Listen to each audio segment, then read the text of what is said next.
These are the words of Nehemiah, the son of Hakaliah. It was in the month of Kislev, in the 20th year of King Artaxerxes, when I was in the citadel of Susa. One of my brothers, Hanani, came with some other men from Judah. I asked them about the Jewish remnant that had survived the exile, and about Jerusalem. They said to me, "The people who survived the exile and are back in the province are in great trouble and disgrace. The wall of Jerusalem is broken down, and its gates have been burned with fire." When I heard these words, I sat down and wept. For many days I mourned, fasted, and prayed before the God of heaven. I said, "O Lord, God of heaven, the great and awesome God, who keeps his covenant of love with those who love him and obey his commands, let your ear be attentive and your eyes open to hear the prayer your servant is praying before you day and night for your servants, the people of Israel. I confess the sins we Israelites, including myself and my father's family, have committed against you. We have acted very wickedly toward you. We have not obeyed the commands, decrees, and laws you gave your servant Moses. Remember the instruction you gave your servant Moses, saying, 'If you are unfaithful, I will scatter you among the nations. But if you return to me and obey my commands, then even if your exiled people are at the farthest horizon, I will gather them from there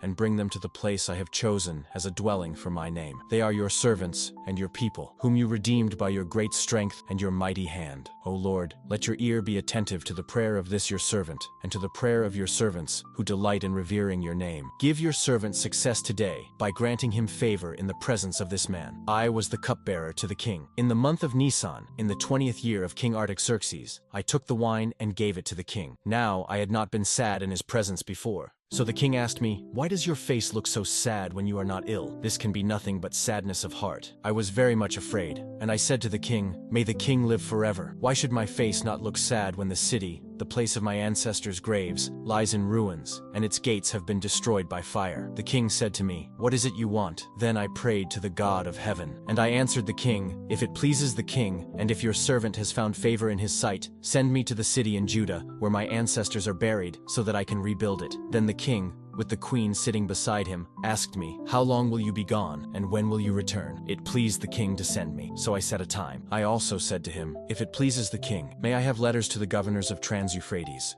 so that they will provide me safe passage until I arrive in Judah? And may I have a letter to Asaph, keeper of the royal park, so he will give me timber to make beams for the gates of the citadel by the temple, for the city wall, and for the residence I will occupy?" The king granted my requests, and I sent the letters. When Sanballat the Horonite and Tobiah the Ammonite official heard about it, they were very much disturbed that someone had come to promote the welfare of the Israelites. So I went to Jerusalem, and after staying there 3 days, I set out during the night with a few others. I had not told anyone what my God had put in my heart to do for Jerusalem. There was no animal with me, except the one I was riding. By night I went out through the valley gate toward the Dragon's Well and on to the Dung Gate. But the officials didn't know where I had gone or what I was doing, because I had not yet told the Jews, the priests, the nobles, the officials, or anyone else what I was doing. Then I went to the Fountain Gate and inspected the walls of Jerusalem, which were broken down along a large section, and its gates had been destroyed by fire. After examining the walls, I went on to the Gate of the Guard. The officials didn't know I had been there, or what I was doing, because as yet, I had said nothing to the Jews or the priests or the nobles or the officials or anyone else in Jerusalem. Then I said to them, "You see the trouble we are in. Jerusalem lies in ruins, and its gates have been burned with fire. Come, let us rebuild the wall of Jerusalem, and we will no longer be in disgrace." I also told them about the gracious hand of my God on me and what the king had said to me. They replied, "Let us start rebuilding." So they began this good work. Then Eliashib the high priest and his fellow priests began rebuilding the sheep gate. They repaired it and consecrated it and set its doors in place, building as far as the Tower of the 100, which they repaired with beams. Next to them, the men of Jericho built, and next to them, Zachar son of Imri repaired the fish gate. The sons of Hassanah made repairs at the fish gate. They laid its beams and put its doors, bolts, and bars in place. Next, Meremoth son of Uriah, the son of Hakaz,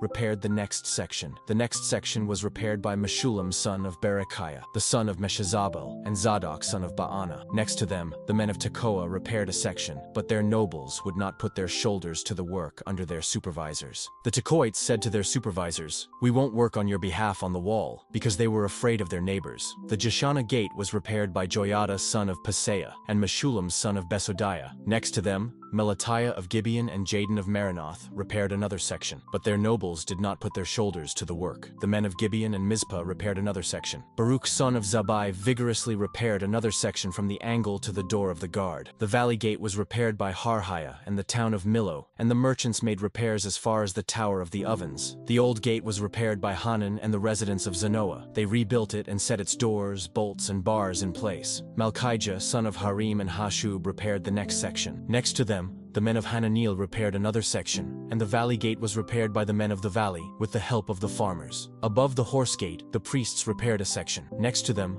Zadok son of Immer repaired another section, and next to him, Shemaiah son of Shechaniah, the keeper of the east gate, repaired another section. When Sanballat heard that we were rebuilding the wall, he became angry and very enraged. He jeered and mocked the Jews. He said, "What are you doing? Are you rebelling against the king?" Then Tobiah the Ammonite, who was standing beside him, said, "Yes, what they are building. If even a fox climbed up on it, he would break down their wall of stones. Hear, O our God, for we are despised. Return their insults on their own heads. Give them over as plunder in a land of captivity. Do not cover up their guilt or blot out their sins from before you, for they have thrown insults in the face of the builders." So we rebuilt the wall till all of it reached half its height, for the people worked with all their heart. But when Sanballat, Tobiah, the Arabs, the Ammonites, and the people of Ashdod heard that the repairs to Jerusalem's walls had gone ahead, and that the gaps were being closed, they were very angry. They all plotted together to come and fight against Jerusalem and stir up trouble against it. But we prayed to our God and posted a guard day and night to meet this threat. Meanwhile, the people of Judah said, "The strength of the laborers is giving out,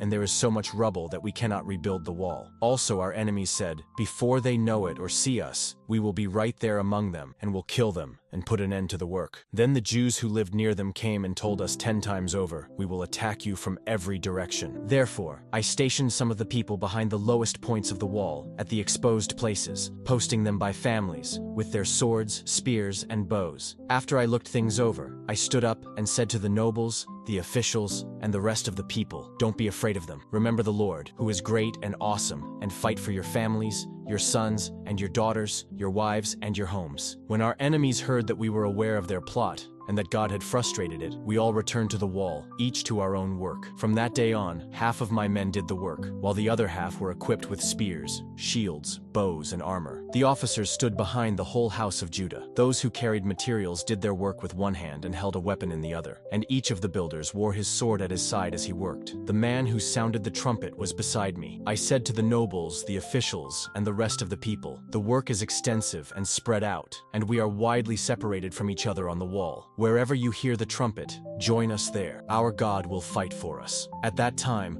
I also said to the people, "Let each of you and your servants spend the night inside Jerusalem, so that we may stand guard by night to protect ourselves and work by day." Neither I nor my brothers nor my men took off our clothes. Each kept his weapon at his side as he worked. The man who was caught carrying materials away at night was to be put to death, and only I or my brothers were allowed to enter the city gates. There was a great protest of the people and their wives against their fellow Jews. They said, "We and our sons and daughters are numerous. In order to eat and stay alive, we must get grain to sell." But among us are some who say, "We have mortgaged our fields, vineyards, and homes to get grain during the famine. Some others have borrowed money to pay the king's tax on our fields and vineyards. Our children are also enslaved as forced laborers. Some of our daughters have been enslaved, and we are powerless, because our fields and vineyards belong to others." I was very angry when I heard their outcry and these accusations. I pondered them in my mind, and then accused the nobles and officials. I told them, "You are charging your own people interest." So I called together a large meeting to deal with them, and I said, "As far as possible, we have bought back our fellow Jews who were sold to the Gentiles. Now you are selling your own people, and they are under your control. Why are you selling them? Why are you charging interest?" Then I and my brothers and my men told the nobles and officials not to charge interest on loans to their fellow Jews. Return to them immediately their fields, vineyards, olive groves, and houses, and also the interest you are charging them, the first fruits of their crops, the revenue you have been collecting. Then they said, "We will return it," and they began to do so.